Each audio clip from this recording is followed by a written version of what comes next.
La dernière question. Alors, dans le magazine de la ville numéro 181 de juillet-août 2022, figurait un article sur l'urbanisme détaillant les programmes immobiliers validés et refusés sur une carte de la ville. 2 à 3 mois après, certains de ces programmes initialement refusés ont été modifiés puis validés dans la foulée, puisqu'ils respectaient le PLU. Sans nouvelle communication auprès des riverains concernés et des lois en général dans les magazines qui ont suivi. Ne serait-il pas intéressant de faire figurer régulièrement dans le magazine de la ville cette même carte avec l'évolution des programmes immobiliers dans le but d'informer chaque de loi en toute transparence sur des sujets qui nous tiennent tous à cœur? Alors, il n'y a pas beaucoup de modifications par rapport à la carte qui a été publiée dans le magazine de juillet-août 2022 concernant les permis délivrés. Comme vous l'avez dit, seuls 2 permis ont été accordés depuis cette date. Celui de Multipli, que tout le monde a reçu dans sa boîte aux lettres. Donc, je pense que les lois sont informés parce qu'ils l'ont eu dans leur boîte aux lettres déjà. Voilà, qui tient pas l'eau d'affichage. C'est celui qui était pas eu. Non, Si, c'est si, pas enfin, Je peux le faire circuler, moi j'ai eu dans ma boîte aux lettres. Ah, vous êtes chanceuse. il est chez les commerçants. Il est chez les commerçants. Ouais. Sur les réseaux sociaux, c'est très...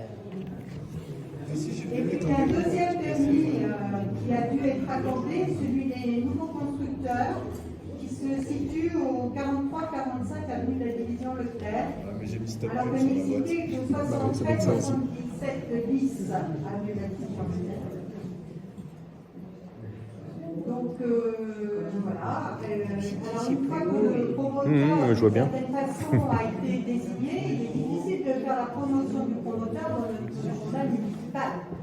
C'est pour ça que c'est au promoteur ensuite de prendre la main et de faire sa propre publicité. Notre journal n'est pas fait pour faire de la publicité.